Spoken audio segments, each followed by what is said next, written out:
Melanjutkan Batman Begins, kisah diawali dengan memperlihatkan sekelompok penjahat yang merampok sebuah bank, di mana para perampok ini saling bunuh satu sama lain sesuai perintah dari bos mereka, yaitu seseorang yang selalu memakai riasan di wajahnya. Sebagian penjahat mencoba membobol brankas, sementara penjahat lain berusaha merampok bank dengan terang-terangan. Sang manajer yang gagah berani pun muncul dengan shotgunnya, namun saat pelurunya habis, satu penjahat pun bangun dan berhasil membunuh bapak manajer berani ini. Tersisa dua penjahat, yang satu berniat untuk membunuhnya sesuai instruksi dari bos mereka, yaitu sang pemilik ketawa menyeramkan, siapa lagi kalau bukan Joker, di mana penjahat yang akan ditembak pun mengatakan bahwa dirinya tidak akan melawan karena sebentar lagi akan ada bus sekolah yang datang menjemputnya. Dan ya, Joker alias dalang di balik perampokan ini ternyata menyamar sebagai salah satu dari mereka, di mana dia berhasil membawa semua uang hasil rampokan dan meninggalkan si manajer dengan bom asap di mulutnya. Saat malam hari tiba, kita akan melihat kelompok mafia sedang melakukan transaksi dengan kelompoknya yang dipimpin oleh Scarecrow alias Dr. Crane yang ada di film pertama, di mana transaksi itu pun gagal dilakukan setelah kemunculan dua warga sipil yang berpenampilan seperti Batman padahal bukan, dan tiba-tiba ya, muncullah Batman yang asli dengan tumblernya, di mana para mafia berhasil lolos sementara Dr. Crane dan anak buahnya berhasil ditangkap dengan cukup mudah. Kedua Batman abal-abal pun ditangkap sekalian. Niat mereka memang bagus, terinspirasi oleh Batman dan ingin ikut berkontribusi untuk kedamaian kota Gotham, tetapi dengan uang dan fasilitas ala kadarnya, jelas mereka hanya cari mati dengan membiarkan diri mereka terlibat dalam masalah mafia ini. Tak langsung pulang, Batman alias Bruce pun menemui Gordon di TKP perampokan yang akhirnya diketahui jika uang yang dirampok oleh Joker merupakan uang milik para mafia yang kebetulan disimpan di bank tersebut. Setelah rumahnya hancur, kini Bruce memakai tempat departemen pengembangan dan penelitian sebagai markas utamanya. Alfred memberitahu Bruce tentang sosok calon wali kota baru yang akan memimpin Gotham City. Dia bernama Harvey Dent yang merupakan kekasih dari teman masa kecilnya itu Rachel, sang jaksa wilayah. Bruce perlu mengetahui apakah calon wali kotanya jujur, baik, atau dan amanah, sehingga dia pun mengatur waktu untuk melakukan pertemuan dengan pria bernama Harvey Dent ini. Well, you do, sir. Dan inilah Rachel, sang kekasih Harvey Dent sekaligus teman masa kecil Bruce yang perannya digantikan oleh aktris lain. Agak sedikit kecewa, tapi aktingnya tidak kalah bagus. Mereka berdua akan menghadiri persidangan mengenai salah satu pelaku kriminal yang merupakan anak buah dari kelompok mafia di Gotham City, di mana kita akan diperlihatkan dengan keberanian Harvey yang dengan terang-terangan menantang para mafia bahwa selama masa jabatannya nanti, mereka para mafia patut ketar-ketir karena Harvey berencana untuk memberantas mereka semua. Beralih ke gedung Wayne Enterprise tepat saat ada tamu dari luar negeri bernama Tuan Lau. Ini bebenguknya seorang pengusaha asal Cina yang ingin menjalin kerjasama dengan perusahaan Wayne. Tetapi Fox sebagai perwakilan Bruce yang sedang tidur pulas pun akan memikirkannya terlebih dahulu setelah mendapati adanya laporan tentang beberapa praktek ilegal yang dilakukan oleh Tuan Lau ini. Dia bernama Riz, salah satu karyawan perusahaan Wayne yang mengeluh dengan sikap bosnya alias Bruce yang tidur saat sedang rapat, sehingga Fox merasa perlu bersikap tegas dengan meminta Riz untuk jangan ngaririweuh alias ikut campur urusan bosnya. Mau dia tidur saat rapat kek, mau dia modal, mau dia joget dirago di atas meja, terserah Bruce, wong dia yang punya. Sehingga ini menjadi awal kedengkian Riz terhadap Bruce yang membuatnya diam-diam mencari tahu tentang siapa sosok Bruce di belakang panggung. Tiba malam pertemuan Bruce dengan Harvey, dia datang bersama dengan model cantik asal Rusia yang memang ditugaskan untuk mencari tahu sifat asli si Harvey, di mana kedatangannya cukup membuat Rachel dan Harvey sendiri terkejut karena meja makan mereka tidak cukup untuk 4 orang, tanpa keduanya sadari jika hotel dan restoran mewah ini adalah milik seorang Bruce yang tidak pernah kehabisan duit. Si model Rusia pun mulai memancing pendapat Harvey tentang sosok Batman yang suka main hakim sendiri, di mana Bruce akhirnya mulai suka dengan sosok Harvey saat dia mengatakan jika tindakan Batman adalah sebuah tindakan yang bagus meski tidak bisa dibenarkan karena di tengah situasi kacau penuh kejahatan, korupsi, pemerintahan yang bobrok dan petugas hukum yang mudah disuap, Batman mewakili rakyat Gotham bahwa harus ada sosok yang menjadi harapan, simbol yang tidak bisa disuap dengan uang, sosok yang mau membasmi kejahatan tanpa pamrih dan tanpa bayaran, sehingga ketika para penegak hukum tidak bisa diharapkan, maka Batman lah satu-satunya harapan warga Gotham untuk membuat kota ini menjadi lebih baik. Mendengar argumen dari Harvey yang sangat bijak membuat Bruce akhirnya mengutarakan keinginannya untuk mendukung Harvey sepenuhnya, yang jika uang adalah masalahnya, maka Bruce siap membantu dan mensupport memenuhi apapun yang dibutuhkan oleh Harvey. Batman is looking for someone to Maybe. Beralih ke tempat lain, kelompok mafia di seluruh Gotham City termasuk Maroni, anak kandung dari Falcone pun berkumpul untuk mendiskusikan mengenai uang simpanan mereka yang hilang dirampok oleh pria yang dengan riasan di wajahnya alias Joker yang ternyata Tuan Lau selama ini terlibat dengan para mafia dan bertugas untuk mencuci uang haram milik mereka, di mana Tuan Lau menyarankan Maroni dan kawan-kawan untuk pindahkan sisa uang simpanan mereka di perusahaannya yang ada di Cina karena entah itu Batman atau penegak hukum sekalipun tidak akan bisa memeriksanya selama Tuan Lau tetap berada di negaranya. Dan ya, muncullah Joker dengan ketawa uniknya. Dia langsung mendemonstrasikan trik sulap menghilangkan pensil dengan membanting salah satu anak buah para mafia ini. Joker berhasil menyadarkan Maroni dan kawan-kawan bahwa masalah yang sedang mereka hadapi saat ini diakibatkan oleh hanya satu orang saja. Satu orang yang selalu muncul di malam hari dengan jubah hitamnya. Siapa lagi kalau bukan Batman? Sehingga Joker menawarkan jasanya untuk membunuh Batman asalkan Maroni dan kawan-kawan mau membagi setengah dari sisa uang simpanan yang mereka miliki. You're crazy. Sebagian orang hanya tertawa saja mendengar ucapan Joker yang dianggap hanya bualan, tetapi satu orang bernama Gumball yang diperankan oleh Michael J. White pun sudah muak dan menawarkan hadiah untuk siapapun yang bisa membunuh Joker. Yang di situ Joker menunjukkan kecerdasannya dengan muncul di sini tanpa tangan yang kosong karena di balik jasnya terdapat granat yang bisa meledak kapan saja, sehingga jikalau Maroni dan kawan-kawan berubah pikiran, mereka bisa menghubunginya lewat kartu nama yang dia simpan di atas meja. Let's not.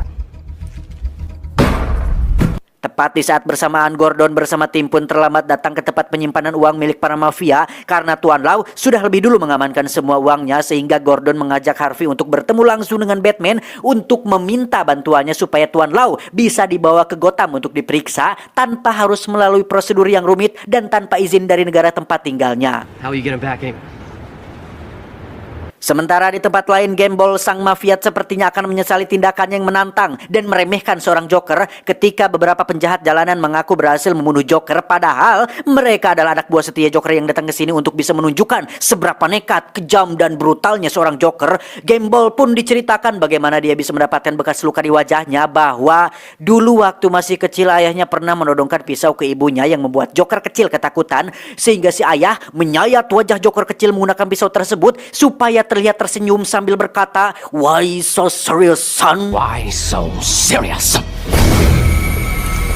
Seperti biasa, Bruce pun kembali menemui Fox untuk meminta bantuannya. Barangkali ada solusi untuk bagaimana caranya membawa seseorang dari luar negeri dengan cara yang agak ekstrim dan sedikit ilegal, di mana Fox tidak hanya menunjukkan caranya, tetapi dia juga memberikan kostum baru yang sudah di-upgrade supaya Bruce bisa lebih leluasa dan lebih bisa maksimal dalam melakukan olahraga malamnya tersebut.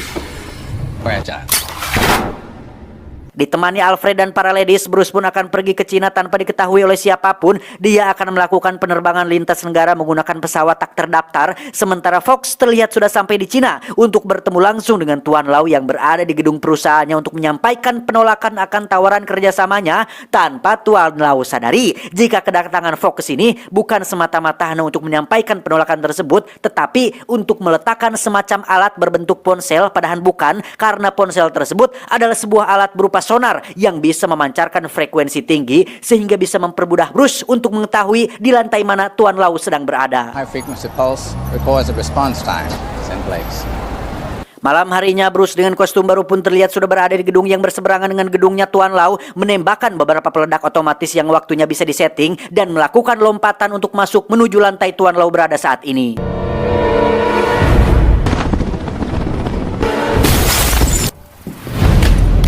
Setelah Tuan Lau berhasil didapatkan, Bruce hanya perlu menunggu jendelanya meledak lantas melepaskan tali yang mengait tepat saat pesawat sedang liwat, sehingga dia bisa membawa Tuan Lau kembali ke Gotham tanpa perlu tiket penerbangan atau prosedur yang menyulitkan.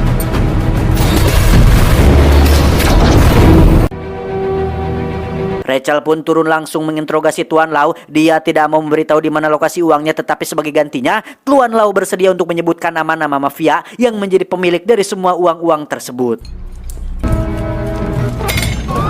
Alhasil, Maroni dan kawan-kawan pun langsung ditangkap untuk dilakukan persidangan, di mana Ibu Hakim sempat mendapati kartu Joker di mejanya yang tanpa memperdulikan hal itu, Ibu Hakim pun menyatakan bahwa Maroni dan kawan-kawan terbukti bersalah atas banyak sekali kasus kejahatan, namun tidak akan bisa langsung dipenjara sebelum didapatkan bukti-bukti kuat yang memberatkan mereka semua. 87 counts of conspiracy, murder, Tindakan Harvey dan Gordon pun mendapat sedikit nasihat atau sejenis peringatan dari Bapak Wali Kota bahwa niat Harvey memang sudah bagus, ingin menegakkan keadilan dan membasmi kejahatan, namun beliau merasa jika tindakan Harvey dan Gordon terlalu berani dan terlalu terang-terangan karena tindakan mereka sama saja dengan menantang seluruh mafia yang ada di Gotham City yang mungkin bisa menjadi bumerang untuk mereka sendiri.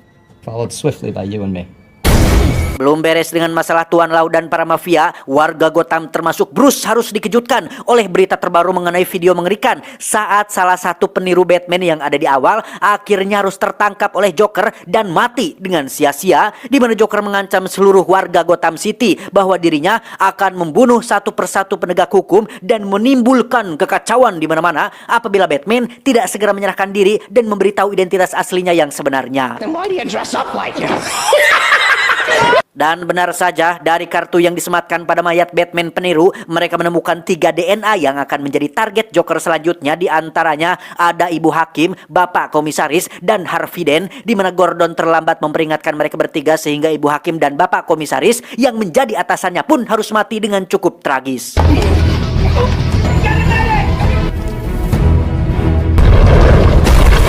Sementara untuk Harvey Dent, dia terlihat sedang bersama Rachel menghadiri pesta yang diadakan oleh Bruce, di mana Joker akan membunuh Harvey Dent dengan cara mendatanginya secara langsung, sehingga Bruce yang mengetahui hal itu pun dengan cepat membuat Harvey tak sadarkan diri dan menyembunyikannya di tempat aman. Ya, Joker bersama antek-anteknya datang secara terang-terangan mencari siapa orang yang bernama Harvey Dent. Rachel pun maju supaya para tamu tidak menjadi sasarannya, yang di situ Joker kembali menceritakan bagaimana dia bisa mendapatkan luka di wajahnya, bahwa dulu dia pernah punya istri cantik secantik Rachel. Si istri suka berjudi dan terlilit hutang pada rentenir. Karena tak bisa bayar, mereka mengiris wajah istrinya yang membuat kecantikannya hilang dan tidak pernah tersenyum lagi, sehingga Joker pun menempelkan pisau di mulutnya, mengiris wajahnya sendiri supaya sama dengan istrinya, tetapi sang istri justru malah mencampakannya karena tidak tahan dengan wajah Joker yang mengerikan tersebut. Dan cerita ini sangat bertolak belakang dengan apa yang diceritakannya kepada Gambol. Namun mengingat jika Joker adalah pasien dari rumah sakit jiwa Arkham Asylum, maka tidak heran jika Joker hanya mengarang cerita akibat schizofrenia paranoid yang dialaminya. Dan ya, muncullah Batman yang berhasil melumpuhkan anak buahnya. Joker melempar Rachel dari jendela gedung sehingga Bruce segera meluncur untuk menyelamatkannya, yang membuat Joker berhasil melarikan diri. Keesokannya, Bruce dan Alfred terlihat sedang mencari identitas asli Joker karena perbuatannya sudah benar-benar melebihi batas, bahkan melebihi musuh pertamanya yaitu Ra's al Ghul. Alfred pun menasihati Bruce tentang musuhnya kali ini bahwa berdasarkan mata batinnya, Alfred bisa melihat jika Joker adalah tipikal manusia yang tidak mencari sesuatu yang logis, contohnya seperti uang, sehingga akan cukup sulit untuk bisa mengalahkan seseorang yang tidak bisa dibeli, tidak bisa ditawar, tidak bisa diintimidasi, karena mungkin dia hanya ingin melihat dunia terbakar dalam penderitaan, yang barangkali itu menjadi kepuasan tersendiri atau passion tersendiri untuk orang seperti si Joker ini. Bruce mendatangi Gordon di TKP yang merupakan korban Joker yang lain, di mana Bruce mencoba untuk menemukan sidik jari Joker dari bekas lubang peluru yang ada di tembok, yang dengan teknologi canggih yang dimiliki perusahaannya, tidak mustahil bagi Bruce untuk bisa menemukan sidik jari hanya dengan menggunakan sampel lubang bekas peluru saja. Setelah sidik jari Joker berhasil ditemukan, dia hanya perlu mencari lokasi terakhir Joker sesuai dengan sidik jari tersebut, yang akhirnya ditemukanlah sebuah lokasi apartemen yang mungkin menjadi tempat singgah terakhir Joker baru-baru ini.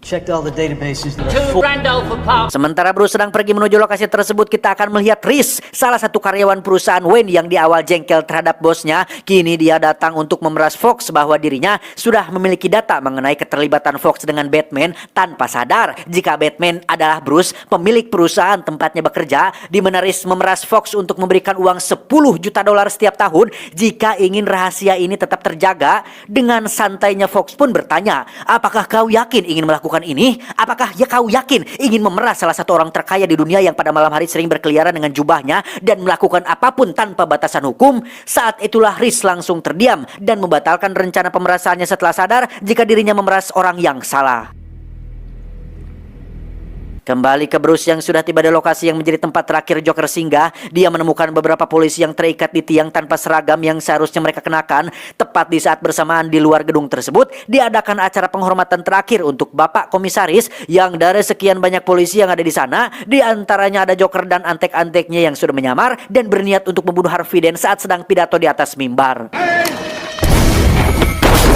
Joker berhasil kabur sementara satu anak buahnya berhasil ditangkap. Kita panggil saja Samsul. Harvey diam-diam membawanya pergi untuk diinterogasi sendiri setelah kurangnya kepercayaan dia terhadap para penegak hukum di Gotham City ini. Kematian Gordon cukup menjadi pukulan berat bagi Bruce yang harus melihat sendiri anak dan istrinya menangis gara-gara Bruce yang tidak segera menyerahkan dirinya. Dalam kondisi diliputi amarah itulah dia pun mendatangi Maroni di sebuah klub, menghajar semua anak buahnya secara membabi buta untuk mencari tahu di mana Joker bersembunyi. Tetapi Maroni yang memang tidak tahu apa-apa pun mengatakan jika ingin mencari Joker, kau hanya perlu melepas topengmu dan dia akan mendatangimu dengan sendirinya. Beralih ke Harvey yang sedang menginterogasi si Samsul yang juga ingin mengetahui di mana tempat si Joker bersembunyi, di mana Harvey menggunakan metode untung-untungan dengan cara lempar koin antara kepala atau ekor, antara hidup atau mati, yang metode tersebut dia dapatkan dari sang ayah saat dirinya masih anak-anak.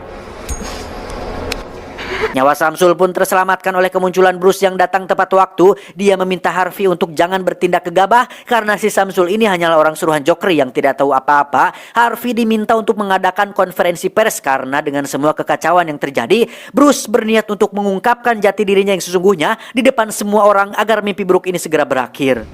You can't give in. You can't give in! Dan alangkah besarnya hati seorang Harvey Dent ketika dia tidak ingin kehilangan Batman yang sudah menjadi simbol harapan untuk kota Gotham. Dia memilih untuk mengorbankan dirinya sendiri dengan mengaku sebagai Batman dan meminta polisi untuk memenjarakannya, berharap Joker akan puas dan tidak lagi melakukan pembantaian. I am the Batman.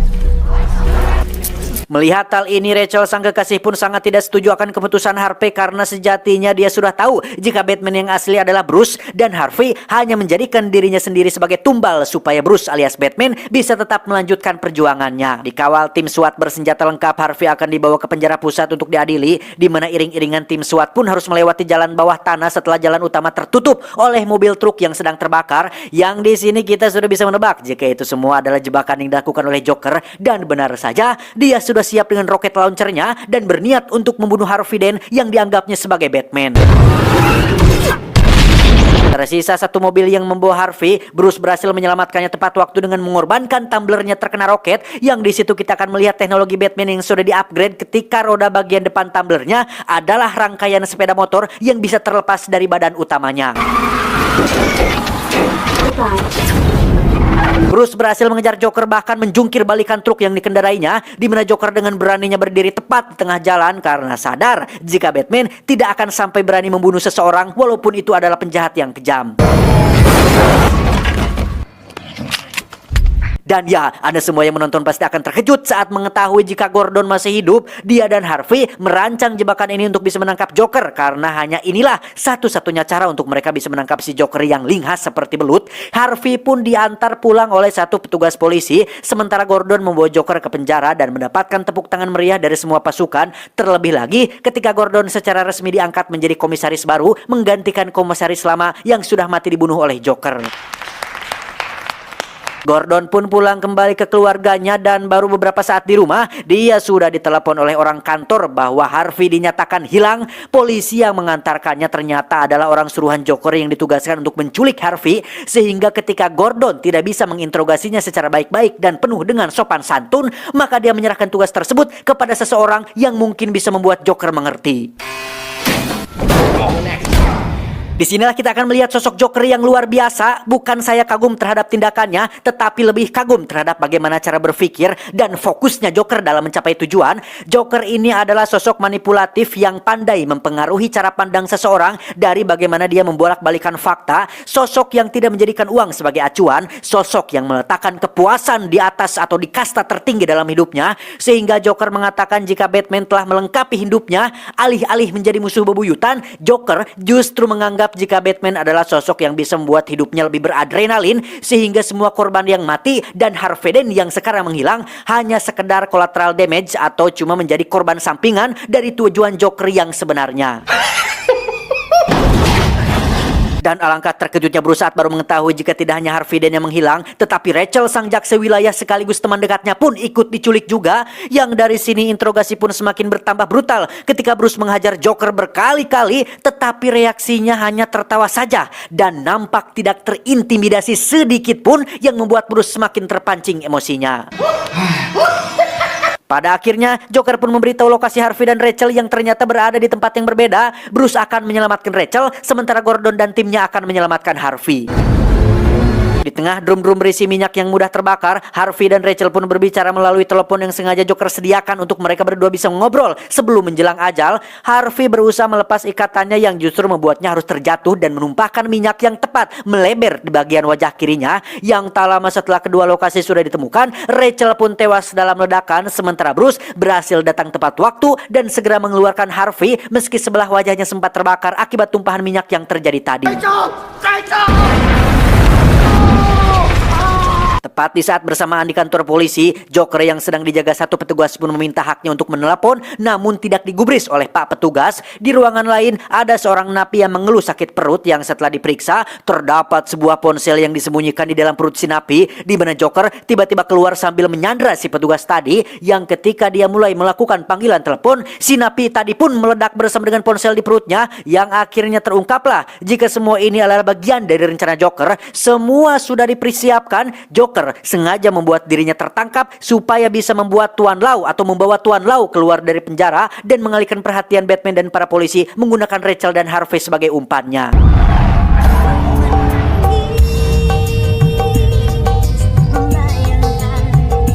Singkat cerita, Joker telah berhasil memaksa Tuan Lau untuk buka suara tentang di mana uang para mafia disimpan. Joker hanya mengambil setengah yang menjadi bagiannya dengan meletakkan Tuan Lau tepat di atas puncak dan membakar semua uang tersebut untuk menunjukkan kepada satu mafia ini bahwa Gotham berhak mendapatkan penjahat yang lebih berkelas yang tidak melulu berorientasi pada uang. Everything burns. Di saat bersamaan, Reese pun nekat mengikuti acara talk show dengan akan mereveal atau membongkar siapa Batman sebenarnya, di mana momen itu dimanfaatkan Joker untuk membuat semua orang mengejarnya karena jika Reese tidak mati dalam waktu 60 menit, maka Joker akan meledakkan rumah sakit umum Gotham City yang tentu saja akan ada banyak orang yang menjadi korbannya. If Coleman Reese isn't dead in 60 minutes.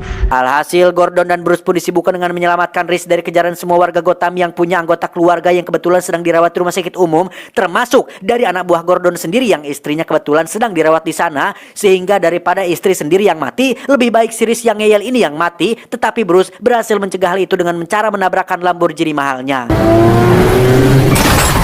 Semua pasien di rumah sakit berhasil evakuasi, terkecuali satu pasien yang sebelah wajahnya kini menjadi sangat mengerikan. Siapa lagi kalau bukan Two-Face alias Harvey Dent. Joker menyamar sebagai perawat hanya untuk bisa menemui Harvey secara pribadi. Masih dengan kemampuan manipulatifnya, Harvey berhasil pengaruhi bahwasanya penyebab utama kematian Rachel adalah Gordon, Batman, dan Maroni dan kawan-kawan mafianya. Joker mengaku dirinya hanya fokus untuk mendapatkan Tuan Lau, sehingga jika Harvey Dent ingin marah dan balas dendam, marahlah pada kota Gotham yang hanya memikirkan diri sendiri tanpa pernah peduli terhadap kehidupan pribadi Harvey Dent yang belum sempat menepati janjinya untuk menikahi Rachel. Everything become chaos. Dengan metode yang sama, yaitu lempar koin, Harvey pun membiarkan Joker hidup sementara dirinya kabur melalui pintu belakang, di mana Joker benar-benar serius saat ingin meledakkan rumah sakit umum Gotham City karena dia benar-benar melakukan hal tersebut tepat saat semua orang sudah berhasil dievakuasi. Joker pun melanjutkan rencana selanjutnya, yaitu menculik seorang pemilik stasiun televisi dan mengancam akan meledakkan salah satu distrik di Gotham, sehingga semua orang yang ada di distrik tersebut termasuk beberapa narapidana pun harus dievakuasi menggunakan 2 kapal feri yang tanpa mereka sadari jika disinilah letak rencana asli Joker, karena pada 2 kapal feri tersebut sudah terdapat masing-masing peledak yang pemicunya sendiri berada di kapal yang berbeda, yang alhasil masing-masing dari kedua kapal itu harus memilih siapa yang harus diledakkan sebelum jam 12 malam, karena jika menolak untuk memilih, maka Joker akan meledakkan kedua kapal itu sekaligus. And you might want to decide quickly because the people... Fox sendiri terkejut dengan Bruce yang menggunakan teknologi sonarnya untuk meretas semua ponsel yang ada di Gotham City dengan tujuan untuk melacak di mana posisi si Joker. Hal itu mendapat sedikit pertentangan dari Fox yang menurutnya tidak etis dan melanggar privasi, tetapi karena situasinya sedang darurat, maka Fox setuju untuk mencari di mana Joker berada saat ini. There's something going on the ferry. Tak lama, Fox pun berhasil mendapatkan posisi Joker yang ternyata berada di salah satu gedung kosong. Bersama Gordon, Bruce pun pergi ke sana dan terlibat sedikit perdebatan ketika Gordon diminta untuk diam saja, serahkan semuanya kepada Batman, tetapi Gordon tetap kekeh ingin menurunkan tim SWAT-nya karena Joker juga sudah menyandera beberapa orang yang dia temukan, yang dia tempatkan di gedung kosong tersebut.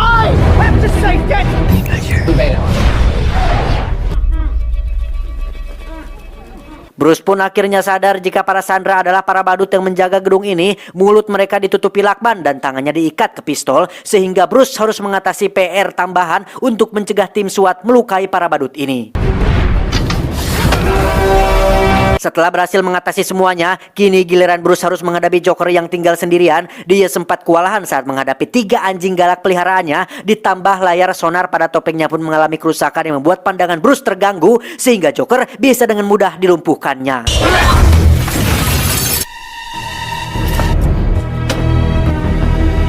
Joker agak sedikit kecewa ketika 2 kapal memutuskan untuk tidak memilih siapa yang akan diledakkan. Joker telah salah ketika menganggap jika semua orang sama seperti dirinya, karena faktanya warga Gotham termasuk para narapidana masih memiliki hati nurani dan tidak egois dengan mengorbankan orang lain, sehingga rencana Joker kali ini tidak berjalan mulus seperti sebelumnya yang akhirnya membuat dia kalah dan nyaris mati jika saja Bruce tidak segera menyelamatkannya. Alasan Bruce menyelamatkannya adalah untuk membuktikan bahwa dirinya tidak sama dengan para penjahat. Meski kalah dengan Batman, tetapi Joker tidak mau kalah dengan warga Gotham karena rupanya dia memiliki rencana lain yang merupakan kartu asnya, yaitu Harvey Dent. Joker berhasil merubah sosok Harvey Dent yang awalnya dianggap sebagai pahlawan dan harapan. Kini dia menjadi sosok yang menuntut balas dendam atas kematian Rachel, sehingga Bruce segera pergi dari sana untuk mencegah hal itu terjadi.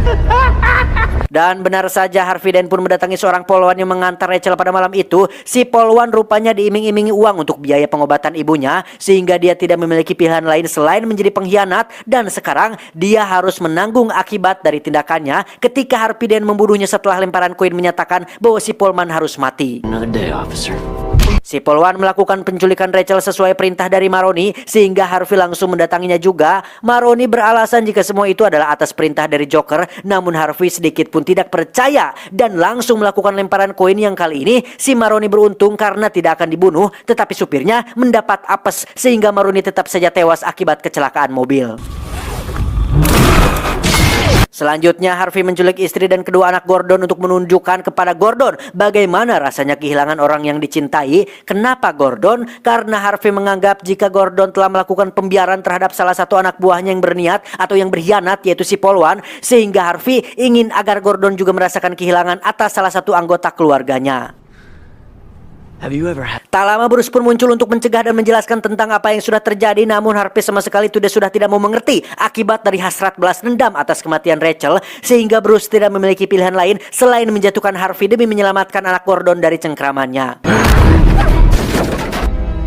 Tindakan yang sudah dilakukan Harvey jelas akan membuat warga Gotham kehilangan harapan karena mereka sudah terlanjur menganggap jika Harvey adalah sosok pahlawan yang menginspirasi, sehingga untuk semua tindakan Harvey yang telah membunuh si polwan, Maroni dan kawan-kawan, Batman pun bersedia untuk dijadikan kambing hitam atas semua kejadian tersebut. Lampu sorot pemanggil Batman pun dihancurkan. Harvey tetap dianggap sebagai pahlawan. Warga Gotham City tidak kehilangan harapan tanpa mereka semua sadari jika kedamaian yang mereka rasakan saat ini adalah berkat satu orang yang selalu berjuang tanpa pamrih, seseorang yang main hakim sendiri pada malam hari, seseorang yang selalu memakai kostum gerah yang tidak ingin dipuji, yakni Batman, sang kesatria kegelapan. The Dark Knight.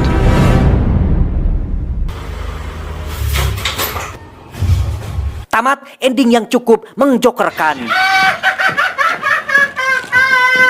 Sekali lagi saya bukan ingin memuji tindakan Joker, tapi hanya kagum dengan bagaimana kecerdasannya merancang sebuah rencana secara detail, merubah cara berpikir orang lain dengan sangat begitu sempurna, yang pada akhirnya Joker mampu membuat seluruh mafia yang ada di Gotham City tunduk terhadapnya. Padahal jika kita telah kembali, Joker ini bukanlah siapa-siapa. Dia hanya seseorang ODGJ yang dikurung di rumah sakit jiwa Arkham Asylum yang tak sengaja terlepas saat Ra's al Ghul datang ke kota Gotham. Dengan perencanaan yang matang serta ketelitian dalam setiap detail-detail kecil, Joker mampu melakukan hal mustahil dilakukan oleh orang biasa, sehingga pesan yang bisa kita ambil dari film ini adalah pekerjaan yang baik tanpa perencanaan hanya akan menjadi sulit. Perencanaan yang baik tanpa pelaksanaan hanya akan menjadi arsip. Ingat, jika Anda tidak merancang rencana hidup Anda sendiri, kemungkinan Anda akan jatuh ke dalam rencana orang lain, dan tebak apa yang mereka rencanakan untuk Anda? Tidak banyak. Saya John mewakili jajaran direksi yang bertugas mengucapkan terima kasih dan sampai jumpa di video selanjutnya. Adios. Kaleng kosong, Yuami kami.